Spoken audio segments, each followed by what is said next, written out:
زکات ہے،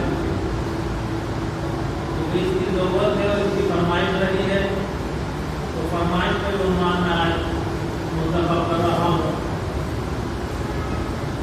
اللہ رب العزت نے قرآن پاک میں متعدد مقامات پر زکات دینے کا حکم نافذ فرمایا۔ ایک روایت کے مطابق تقریباً 84 مقامات ایسے ہیں کہ جہاں زکات کا ذکر کیا گیا۔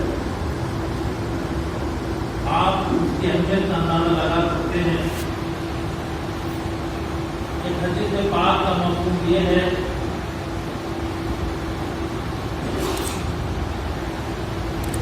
پیارے آقا صلی اللہ علیہ وسلم نے ارشاد فرمایا کہ وہ مال جس کی زکات ادا نہیں کی جاتی، گندے سانپ کے روپ میں، اس کی شکل میں، تو عذاب کے طور پر بندے کے گلے میں اس کا طور ڈال دیا جائے گا، اور وہ زکات نہ دینے والے کی باتیں پکڑ کر کہے گا انا مالو کا و انا کنزو کا، میں تیرا مالو ہوں، میں تیرا خزانہ ہوں۔ تو بہت سی وعیدیں اس سلسلے میں قرآن اور حدیث دونوں میں موجود ہیں زکات نہ دینے والے کی۔ وہی زکات دینے کے لیے انسپائر بھی کیا گیا، بشارتیں بھی دی گئی کہ زکات ادا کرتے ہیں۔ اللہ کے رسول صلی اللہ علیہ وآلہ وسلم حرم شریف میں تشریف فرما تھے، ایک شخص نے آ کر بتایا کہ فلاں شخص کا مال پانی میں ڈوب گیا، اور رحمت عالم صلی اللہ علیہ وسلم نے ارشاد فرمایا کہ جنگل ہو یا سمندر، مال ضائع ہو جاتا ہے تو تم زکات ادا کر کے اپنے مالوں کی حفاظت کر لو۔ جس مال کی زکات ادا کر دی جائے گی اللہ وہ ضائع نہیں فرمائے گا۔ حدیث پاک تو عزیزان گرامی، معلوم ہوا کہ جس مال کی زکات ادا کر دی جاتی ہے، حدیث پاک کی روشنی میں بیان کیا جا رہا ہے، چور کی طاقت نہیں جو اس کو جلا سکے، آگ کی طاقت نہیں جو اس کو جلا سکے، پانی کی طاقت نہیں جو اس کو بہا سکے۔ ہر چیز سے اسلام گارنٹی دے رہا ہے۔ اللہ رب العزت نے اگر ہمیں مال دیا ہے، دولت سے نوازا ہے، تو پھر ہم پر زکات بھی فرض کی ہے۔ اسلام ہی ایک ایسا پیارا مذہب ہے کہ جس میں کہیں کوئی زیادتی نہیں ہے، لا اکراہ فی الدین، دین میں کوئی اکراہ نہیں، کوئی زبردستی نہیں، کوئی فورس نہیں، اور نہ ہی کہیں آپ کو ایسا لگے کہ اگر کسی شخص کے پاس مال نہیں ہے تو نہ اس پر حج فرض ہے، نہ اس پر زکات فرض ہے۔ ہاں، اللہ نے اتنا مال دیا ہے کہ آپ صاحب نصاب ہیں تو پھر آپ پر زکات دینا اپنے مال کی فرض ہے۔ عزیزان گرامی، یہ ایک طرح کی آزمائش ہے، مال کا ہونا آزمائش کے قرآن میں فرمایا انما اموالکم واولادکم فتنہ، بے شک تمہارے لیے تمہارا مال اور تمہاری اولاد آزمائش کی چیز۔ اس سلسلے میں ایک بڑی مشہور روایت حدیث پاک میں ہے، حضرت ابو ہریرہ رضی اللہ عنہ سے مروی ہے کہ پیارے آقا صلی اللہ علیہ وسلم نے ارشاد فرمایا کہ بنی اسرائیل میں 3 افراد تھے اور تینوں غربت کی زندگی گزار رہے تھے۔ ان میں ایک کوڑی تھا اور دوسرا گنجا تھا، تیسرا اندھا تھا، یعنی کہ مرض بھی تھے اس کو اور پھر ساتھ میں غربت بھی تھی۔ اللہ رب العزت نے ان کی آزمائش لینا چاہی تو ایک فرشتے کو حکم دیا کہ جاؤ تینوں کے پاس اب اللہ رب العزت کے حکم سے وہ فرشتہ سب سے پہلے آیا کوڑی کے پاس اور آ کر کہا کہ تجھ کو کون سی چیز زیادہ پسند ہے؟ اس نے کہا کہ مجھ کو یہ پسند ہے کہ میرا رنگ اچھا ہو جائے، میری جلد اچھی ہو جائے، اور جو بیماری ہے یہ کوڑ کی یہ مجھ سے دور ہو جائے، جس کی وجہ سے لوگ مجھ سے نفرت کرتے ہیں۔ فرشتے نے اس کے پورے جسم پر ہاتھ پھیرا اور اللہ کے حکم سے وہ اسی وقت جیسے گیا ہو کوڑ کا عمل ختم ہو گیا، رنگ بھی اچھا ہو گیا، جلد بھی اچھی ہو گئی، خوبصورت ہو گیا۔ پھر فرشتے نے اس سے پوچھا کہ اے شخص سے بتا تجھ کو کون سا مال پسند ہے؟ تو اس نے کہا مجھے اونٹ پسند ہے۔ فرشتے نے ایک اونٹنی اس کو دے دی اور اس کے مال میں برکت کی دعا کر دی۔ اللہ نے خوب برکت ہے اس کو دی، مال میں خوب برکت۔ فرشتہ دوسرے شخص کے پاس کہ جو گنجا تھا پہنچا اور غریب بھی تھا اور جا کر کہا کہ تجھ کو کون سی چیز پسند ہے؟ تو اس نے بھی وہی کہا کہ مجھ کو یہ پسند ہے کہ میرے سر پر بال ہو، اچھے بال ہو، میری بیماری مجھ سے نکل کے دور ہو جائے۔ فرشتے نے اس کے سر پر ہاتھ پھیرا، اللہ کے حکم سے فوراً ہی اس کے سر پر بال آ گئے۔ فرشتے نے پھر اس سے پوچھا کہ بتا تجھ کو کون سا مال پسند ہے؟ اس نے کہا مجھے گائے پسند ہے۔ فرشتے نے ایک گائے جو بچے دینے کے قریب تھی اس کو لا کر کے دے دی اور اس کے لیے دعائیں برکت کر دی۔ اللہ نے خوب برکتیں اس کو گائے میں دی۔ فرشتہ تیسرے شخص کے پاس پہنچا جو اندر تھا اور جا کر اس سے پوچھا کہ تجھے کون سی چیز پسند ہے؟ اس نے کہا کہ بھائی میرے پاس بینائی نہیں ہے، میں لوگوں کو دیکھ نہیں سکتا، مجھے بینائی واپس مل جائے یہ مجھے پسند ہے۔ فرشتے نے اس کی آنکھوں پہ ہاتھ پھیرا اور اس کی بینائی واپس آ گئی۔ تو اس نے فرشتے نے پوچھا اس سے کہ بتا تجھ کو کون سا مال پسند ہے؟ اس نے کہا مجھ کو بکریاں پسند ہے۔ فرشتے نے بکری لا کر اس کو دے دی اور اس کے لیے دعائیں برکت کر دی۔ اور اللہ کا فضل و کرم دیکھیے کہ اللہ رب العزت نے ان کی تمام بیماریاں بھی دور کر دی اور پھر ان کے مال کا خوب برکت کر دی۔ اب ان کی عیش و آرام کی زندگی گزرنے لگی۔ تو اللہ کی طرف سے ایک امتحان تھا، آزمائش تھی۔ جب یہ عیش و آرام کی زندگی گزارنے لگے، ایک مدت کے بعد فرشتہ پھر آیا اور آ کر کے سب سے پہلے اسی کوڑے کے پاس گیا اور جا کر کہا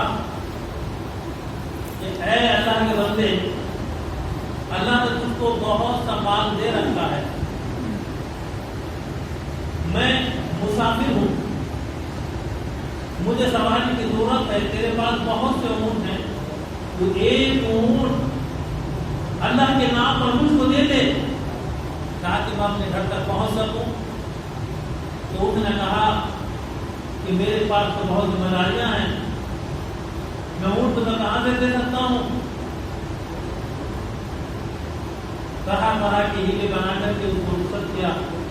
فرشتے نے کہا کہ اے شخص، میں تجھ کو خوب پہچان رہا ہوں، میری تیری ایک بار ملاقات ہوئی ہے، تو اس وقت کوڑ کے مرض میں مبتلا تھا، بڑی غربت کی زندگی گزار رہا تھا، اللہ نے تجھ کو بیماری سے شفا دے دی، تیرے مال میں برکت دے دی، اور تو کہ اللہ کے نام پر ایک اونٹ نہیں دے سکتا؟ تو یہ صاحب مکر گیا، کہنے لگا کہ میں تو پہلے سے ہی صحیح ہوں، تو کسی اور سے ملاقات کی ہوگی، اور میں تو پشتینی مالدار ہوں، اچانک مالدار نہیں ہوا ہوں۔ فرشتے نے کہا اچھا، اگر تو سچ کہہ رہا ہے تو پھر تو ویسے ہی ہوا جیسا تھا۔ اللہ کی طرف سے فرشتہ آیا تھا، امتحان تھا۔ اب آپ اندازہ کر سکتے ہیں کہ اس کا کیا حل ہوا ہوگا۔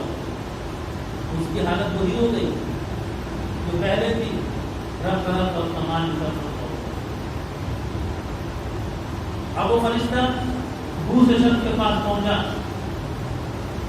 اور اسے جا کر کہا، گنجے سے جو پہلے گنجا لگا پہچان کے لیے اللہ میں استعمال کر رہا ہوں، ایک شخص اللہ نے آپ کو بہت دولت دی ہے، تو اللہ کے راہ میں ایک گائے مجھے دے دے۔ اس نے بھی کہا تھا کے بہانے مارنا شروع کر دی، تم کو تو بڑی ذمہ داریاں ہیں، وہ تمہیں گائے کہاں سے دے سکتا ہوں؟ اس نے اسی پوری بات کہی، میں تم کو پہچانتا ہوں، تو کبھی ایسا تھا؟ کہا کہ نہیں، میں تو کچھ نہیں مانتا ہوں، میں تمہارا مدت سے چلا رہا ہے، تم نے کسی اور سے ملاقات کی ہوگی۔ مختصر یہ فرشتے نے اسے کہا کہ تو کہہ رہا ہے تو ویسے ہی ہوگی، اس کا حال بھی وہی ہو گیا۔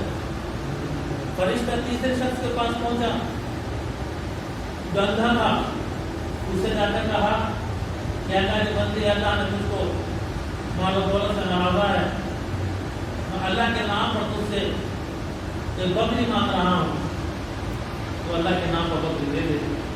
تو انہوں نے کہا کہ ہاں، تم نے اس رب کے کریم کے نام پر مانگا ہے کہ جس نے مجھے بہت مال آگے رکھا ہے۔ میں تو اندھا تھا، اب اپنی اوقات کو نہیں بولا، سچائی اس نے بیان کی کہ میں تو اندھا تھا، میری آنکھوں میں نور بھی نہیں تھا، اللہ نے مجھے بینائی بھی دی، اللہ نے مجھے میرے مال میں برکت بھی دی، میں اس کا شکر کیسے ادا کر سکتا ہوں؟ آج تو اس کے نام پر ایک بکری مانگ رہا ہے، ارے تو 10 بکری مانگ لو، 10 کے 10 جانے کو تیار، سب کچھ اسی کا دیا ہوا تو ہے، میرا کیا ہے؟ اللہ اکبر۔ فرشتے نے کہا کہ تجھ کو مبارک ہو، تو امتحان میں کامیاب ہو گیا، اللہ تیرے مال میں برکت ہمیشہ ہمیشہ رکھے اور تجھ کو ہمیشہ ہمیشہ آگ والا رکھے، روشنی والا رکھے، اور تیرے 2 مساکی وہ ہلاک و برباد ہو گئے۔ عزیزان گرامی، آج ہم یہ سمجھتے ہیں کہ مال جو ہمارے پاس ہے، ہم نے اپنی محنت سے کمایا ہے، اپنے ہنر سے کمایا ہے، اپنی عقل سے کمایا ہے، اپنے ٹیلنٹ سے کمایا ہے، لیکن یاد رکھیے یہ اللہ کی عطائیں ہیں، اللہ رزاق ہے، اللہ جس کو جتنا چاہے رزق عطا فرماتا ہے۔ ہم نے ایسے لوگوں کو دیکھا جن سے نہ نام لکھنا آتا ہے نہ کلام کرنا آتا ہے، لیکن اللہ کی شان یہ ہے کہ اللہ نے اس کو دولت سے نوازا، اور بڑے بڑے ٹیلنٹڈ لوگ جو اپنے سامنے کسی کو خاکے میں نہیں لاتے، اپنے سامنے کسی کو دانا اور پینا نہیں سمجھتے، ان کا حال یہ ہے کہ 2 وقت کی روٹی روزی کے لیے وہ فکر مند نظر آتے ہیں کہ کیسے میری روٹی روزی کا انتظام ہوتا ہے۔ اگر رزق کا فیصلہ عقل و دانش پر ہوتا تو بیچارے بیوقوف لوگ تو بھوکے مر جاتے۔ اللہ نے اپنے ذمہ کرم میں اس کو لے لیا ہے، جس کو جتنا چاہے رزق عطا فرمائے، جس کو چاہے امیری عطا فرمائے، جس کو چاہے غربت عطا فرمائے، لیکن ہاں اگر اللہ نے ہم کو امیری دی ہے، دولت دی ہے، تو ہم غریبوں کا حصہ اس میں ضرور دیں۔ اسلام کبھی بھی اس بات سے منع نہیں کرتا کہ آپ دنیا نہ کمائیں، دنیا نہ مانگیں، لیکن ہاں اسلام نے طریقہ سکھایا، اللہم ربنا آتنا فی الدنیا حسنۃ وفی الآخرۃ حسنۃ وقنا عذاب النار۔ یا اللہ تو میری دنیا بھی اچھی فرما اور میری آخرت بھی اچھی فرما۔ عزیزان گرامی، ہم دیکھتے ہیں اس طرح سے کہ اللہ رب العزت سے ہمیں جب دعا مانگنی چاہیے تو یہی مانگنی چاہیے کہ رب کریم ہمیں دین کے ساتھ ساتھ ہمیں آخرت کی دولت بھی دنیا کے ساتھ ساتھ عطا فرمائے۔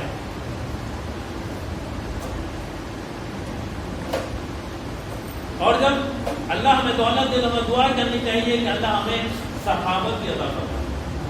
سخاوت کی تعریف فرماتے ہوئے پیارے آقا صلی اللہ علیہ وسلم نے ارشاد فرمایا کہ سخاوت جنت کا ایک درخت ہے، سخاوت جنت کا ایک درخت ہے، تو جس سخی نے اس کی ایک شاخ کو پکڑ لیا سخاوت کے درخت کی، تو وہ شاخ اس کو نہیں چھوڑے گی حتیٰ کہ اس کو جنت میں داخل کر دے. اس کے کمپیریزن میں اگر ہم دوسری حدیث پاک کو دیکھیں تو سرکار نے کنجوسی کی مذمت فرمائی. آپ نے ارشاد فرمایا کہ کنجوسی جہنم کا ایک درخت ہے. جس کنجوس نے اس کی ایک شاخ کو پکڑ لیا تو وہ شاخ اس کو نہیں چھوڑے گی یہاں تک کہ اس کو جہنم میں نہ لے جائے. تو عزیزان گرامی، سخاوت اللہ کو پسند ہے. کوئی سائل آپ کے دروازے پر آ رہا ہے تو آپ اس کو نواز دیے. حدیث پاک کا مفہوم ہے کہ آپ نے ارشاد فرمایا کہ اگر کوئی شخص گھوڑے پر سوار ہو کر بھی تمہارے دروازے پر آئے تو اسے تم دے دو. تمہارے ہاں تو سائل بن کر آیا ہے. اسی طرح سے قرآن نے حکم فرمایا وَأَمَّا السَّائِلَ فَلَا تَنْهَرْ، اور اے محبوب آپ سائل کو مت جھڑکیے. تو ہمارے مال میں اللہ نے غریبوں کا حصہ رکھا ہے، اور وہ حصہ بھی کیا ہے کہ ہمارے مال اس سے پاک و صاف ہو جائے. زکوٰۃ کیا ہے؟ ہمارے مال کا میل ہے، میل کچیل. یہ ہم نکال کے غریبوں کو دیتے ہیں تو ہمارا مال بالکل صاف اور ستھرا ہو جاتا ہے. ایک بات میں یہاں پر آپ سے عرض کرنا چاہوں گا. اگر اللہ رب العزت نے آپ کو صاحب حیثیت بنایا ہے، آپ کو دولت مند بنایا ہے، اور کوئی شخص آ کر آپ سے کہے کہ اے میرے بھائی یہ میرے مال کی زکوٰۃ ہے، جو میں نے اپنے مال کی زکوٰۃ نکالی ہے، تم اسے اپنے بچوں کو استعمال کرا دو، اپنے بچوں کو کھلا دو. کیا آپ اس کے اس جملے کو برداشت کریں گے؟ ہرگز نہیں کہیں گے. آپ کہیں گے کہ دماغ خراب ہو گیا، آپ کو غریب نظر نہیں آتے؟ اپنے مال کے زکوٰۃ دینی غریبوں میں جا کر کے تقسیم کرو، وہاں جا کر کے بانٹو. آپ مجھے مال دے رہے ہو، زکوٰۃ کا مال مجھے دے رہے ہو، میرے بچے یہ تمہارے مال کا میل کچیل کھائیں گے؟ اللہ نے مجھے دولت دی ہے، اللہ نے مجھے امیری دی ہے، اللہ نے مجھے پیسے کی فراوانی دی ہے، میں تمہارے اس میل کچیل کے مال کو کیسے کھلا سکتا ہوں؟ کیا آپ کا ضمیر گوارا کرے گا؟ ایمانداری سے بتائیے. اگر اللہ نے آپ کو صاحب حیثیت بنایا ہے تو آپ ہرگز اس زکوٰۃ کے مال کو گوارا نہیں کر سکتے. تو آپ ذرا ایک لمحے کے لیے آنکھیں بند کر کے سوچئے، دھیان لگائیے. میں جو جملہ آگے کہنے کے لیے جا رہا ہوں، تو جب آپ دوسرے کے مال کی زکوٰۃ کو اپنے بچوں کو نہیں کھلا سکتے، آپ کا ضمیر گوارا نہیں کرتا، تو اپنے مال کی زکوٰۃ اپنے بچوں کو کیوں کھلا رہے ہیں؟ آپ کہیں گے کہ اپنے مال کے بچوں کی زکوٰۃ ہم کہاں کھلا رہے ہیں؟ ارے جو زکوٰۃ آپ کو نکالنا تھی، جب آپ نے وہ نہیں نکالی تو زکوٰۃ تو آپ کے مال میں ملی ہوئی ہے، اور اسی کو آپ اپنے بچوں پر خرچ کر رہے ہیں. تو زکوٰۃ جو غریبوں کا حصہ تھا، جو میل کچیل تھا، وہ آپ اپنے ہی بچوں کو کھلا رہے ہیں. اس بات کو ضرور غور کیجیے گا. جو میں نے یہ پوائنٹ آج آپ کے سامنے رکھا ہے، میرے عزیزوں یاد رکھو، یہ شیطان بہکاتا ہے. مال کی زکوٰۃ نکالنے سے کبھی مال کم نہیں ہوتا ہے، بلکہ اس میں برکت ہوتی ہے.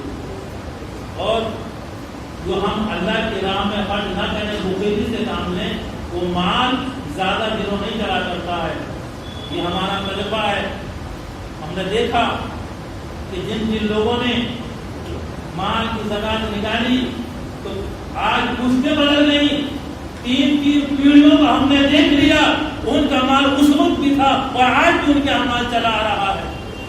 اور جو لوگ زکوٰۃ نہیں نکالتے، اللہ ان کے مال کی برکت اٹھا لیتا ہے. بڑے بڑے مالدار کو ہم نے دیکھا، ایک کچھ سے آج ان کا مال نکل سکتا. وجہ کیا ہے؟ صرف واحد وجہ یہ ہے اس کی کہ اپنے مال کی زکوٰۃ نہ نکالنا. یہ ماحول، اس میں کوئی شک نہیں.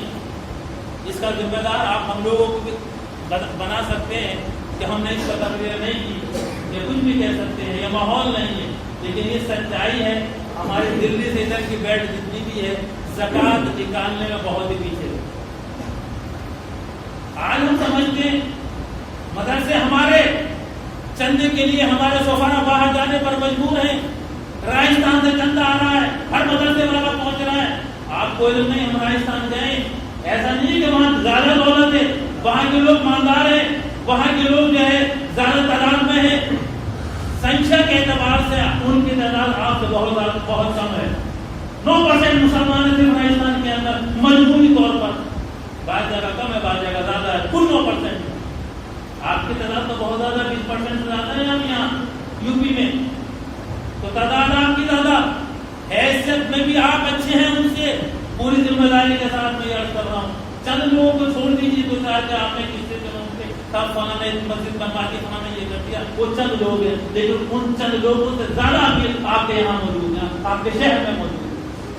لیکن کمی کیا ہے کہ آپ زکات نہیں نکالتے, ماحول ہی نہیں ہے. اب جب لوگ دے ہی نہیں رہے, اب جہاں بالکل زیرو لگ رہا ہو تو وہاں کو 500 کا نوٹ دے تو اس کی حیثیت تو بہت زیادہ سمجھی جائے گی. جبکہ 500 کی حیثیت کیا ہے, 1000 کی حیثیت کیا ہے, لاکھوں کی زکات لوگوں کو بن رہی ہے, لیکن زکات نہیں نکال رہے. تو پوری ذمہ داری ساتھ کر رہا ہوں, اگر ایمانداری کے ساتھ جتنے بھی ایماندار حضرات ہیں اپنے مالوں کی زکات نکال دیں تو آپ کے قوم کے آگے مسائل حل ہو. اور وہ سمجھ رہے ہیں کہ ہم مال کی زکات نہ نکالیں گے تو ہم کامیاب ہیں, ہمارا مال سیف ہے. ایسا ہر چیز نہیں. آپ تجربہ کر کے دیکھیے, اس بات پہ بھی غور کیجیے گا کہ یہاں کی ایمانداری صرف 1 پوچھ یا 2 پوچھ, بڑی مشکل سے کوئی چیز سے کسی کو نصیب ہوتی ہے, اور صرف وجہ ہوتی ہے مال کی زکات نہ نکالنا. عزیزان گرامی, اسلام وہ مذہب ہے جس نے جو ہے برابری کا درس دیا. اسلام کا سسٹم ہے زکات کا, اس سے بھی جو ہے اکنامک برابری ہمارے اندر آتی ہے. آپ دیکھیں کہ یہ جب رمضان کا مہینہ گزارنے کے بعد عید الفطر آتی ہے تو آپ کے لیے صدقہ فطر نکالنا واجب کر دیا جائے. اب صدقہ فطر کیا ہے, ہمارے جو باتیں ہم سے لغو نکل جاتی ہیں, خراب باتیں نکل جاتی ہیں روزے میں, ان کا کفارہ ہے. اور جو ہمارے روزے ہیں یہ صدقہ فطر کو کوالیفائی کرتا ہے, صاف ستھرا بناتا ہے, پاکیزہ بناتا ہے ہمارے روزوں کو. اور ایک حدیث پاک کا مفہوم یہ ہے کہ روزے دار کے روزے زمین و آسمان کے درمیان معلق رہتے ہیں جب تک تو صدقہ فطر ادا نہ کرتے. تو صدقہ فطر اسی لیے رکھا گیا کہ ایک طرف تمہارے روزوں کی زکات نکل جائے, روزوں کی زکات نکل جائے, وہ صاف ستھرے ہو جائیں, پاکیزہ ہو جائے کہ بارگاہ میں قبولیت کے درجے کو پہنچ جائیں. اور ساتھ ہی مساکین کا غربا کا خیال رکھا گیا ہے کہ وہ بھی خوشیوں میں شامل ہو جائیں, انہیں بھی عید کی خوشیاں میسر آ جائیں. صدقہ فطر آپ عید الفطر سے پہلے بھی نکال سکتے ہیں اور عید الفطر کے دن بھی نکال سکتے ہیں, لیکن افضل یہ ہے کہ نماز عید سے پہلے صدقہ فطر ادا کیا جائے. عزیزان گرامی, جہاں یہ غربا مساکین یہ آپ کی زکات کے حقدار ہیں, آپ کے صدقات کے حقدار ہیں, آپ کی مدد کے حقدار ہیں, تو آپ کے مدارس اسلامیہ وہ بھی آپ کی امداد کے حقدار ہیں. ان کو بھی آپ تعلق کیجیے, ان کو بھی نوازتے رہیے. آپ کا مرکز ادارہ مدرسہ ہے سنت العلوم, جس کے ناظم اعلیٰ قاری تنظیم اشرف ہیں.